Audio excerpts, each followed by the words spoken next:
নিখিলবঙ্গ প্রাথমিক শিক্ষক সমিতির কালিয়াগঞ্জ ২ নম্বর চক্রের ৪৮তম বার্ষিক সাধারণ সভা অনুষ্ঠিত হল মঙ্গলবার শেঠ কলোনি প্রাইমারি স্কুলে।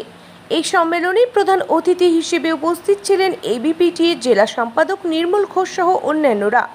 সংগঠনের শতাধিক প্রতিনিধিদের নিয়ে এই সম্মেলনের অধিবেশনে শিক্ষা ও শিক্ষকদের স্বার্থ রক্ষার নানান দাবি নিয়ে আলোচনা করা হয়।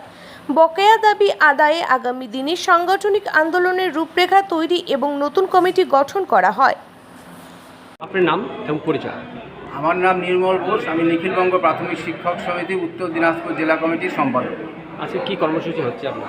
আজকে কালিয়াগঞ্জ 2 সার্কেলের নিখিলবঙ্গ প্রাথমিক শিক্ষক সমিতির ৪৮তম বার্ষিক সম্মেলন চলছে আমাদের।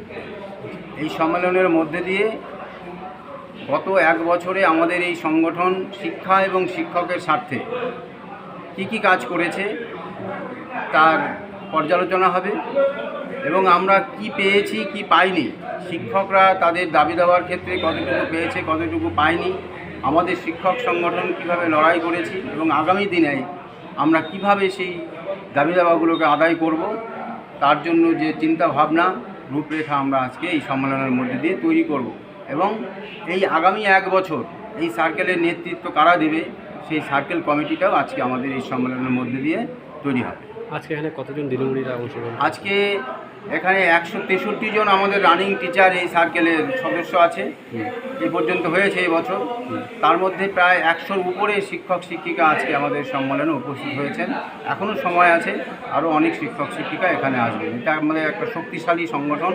আমাদের কালিয়াগঞ্জ 2 জেলার মধ্যে একটা অন্যতম জায়গায় রয়েছে আমাদের সংগঠন। আজকে কারা কারা উপস্থিত রয়েছেন? আজকে উপস্থিতির মধ্যে আমি জেলা কমিটির সম্পাদক হিসেবে উপস্থিত রয়েছি এবং আরও সম্পাদক মণ্ডলীর সদস্যরা রয়েছেন,